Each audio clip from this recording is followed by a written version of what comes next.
మాజీ ముఖ్యమంత్రి కేసీఆర్ కు పవర్ కమిషన్ నోటీసులు.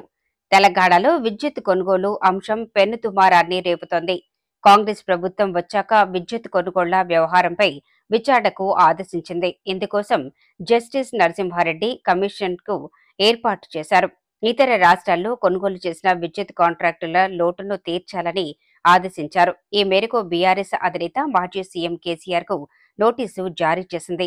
బీఆర్ఎస్ ప్రభుత్వ హయాంలో ఛత్తీస్గఢ్లో జరిగిన విద్యుత్ ఒప్పందాల్లోని వివరాలను తెలియజేయాలని ఆ నోటీసుల్లో కమిషన్ కోరింది. విద్యుత్ కమిషన్ నోటీసుల ప్రకారం జూన్ 15లోగా సమాధానం ఇవ్వాలని కోరింది.